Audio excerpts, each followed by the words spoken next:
ভারতের সীমান্তে 12 জন বাংলাদেশি আটক। বিএসএফ ও স্থানীয় পুলিশ যৌথভাবে 12 জন বাংলাদেশি নাগরিককে আটক করেছে।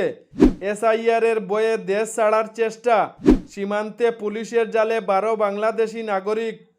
উত্তর 24 পরগনার স্বরূপনগর সীমান্তে শুক্রবার রাতে নাটকীয় অভিযান চালিয়ে বিএসএফ ও স্থানীয় পুলিশ যৌথভাবে 12 জন বাংলাদেশি নাগরিককে আটক করেছে। সূত্রের খবর, এরা দীর্ঘদিন ধরে পশ্চিমবঙ্গে অবৈধভাবে অবস্থান করেছিলেন। বর্তমানে শুরু হওয়া এসআইআর কার্যক্রম নিয়ে আতঙ্কে তারা তড়িঘড়ি সীমান্ত পেরিয়ে বাংলাদেশে ফেরার চেষ্টা করেছিলেন। এসআইআর এর বয়ে পালাচ্ছিল তারা। জানা গেছে, এই অভিযানে ধৃতদের বয়স 20 থেকে 50-এর মধ্যে।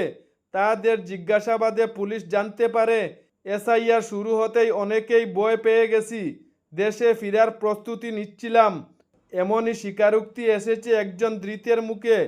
তবে পুলিশের ধারণা, এর পিছনে অন্য কোনো চক্রের হাত থাকতে পারে। বিএসএফের তৎপরতায় ব্যর্থ পালানোর চেষ্টা। বিএসএফের টহলদার দল মাঝরাতে সন্দেহজনকভাবে চলাফেরার লক্ষ্য করতে দ্রুত ঘেরাও করে ফেলে। পরে পুলিশের হাতে তুলে দেওয়া হয় ধৃতদের। তাদের বিরুদ্ধে বিদেশি আইন অনুযায়ী মামলা রুজু করা হয়েছে। তদন্তে নেমেছে জেলা পুলিশ। পুলিশ সূত্রে জানা গেছে, ধৃতদের কাছ থেকে একাধিক মোবাইল ফোন, কিছু নগদ টাকা ও নগদ নথি উদ্ধার করা হয়েছে। এখন খতিয়ে দেখা হচ্ছে তারা কোনো সংগঠনের সঙ্গে যুক্ত কিনা, নাকি শুধু এসআইআর এর বয়ে সীমান্তে এসেছিলেন। ঘটনায় তীব্র আলোড়ন সীমান্তবর্তী এলাকায়। ঘটনার পর থেকে সীমান্ত পাড়ে চাঞ্চল্য ছড়িয়ে পড়েছে।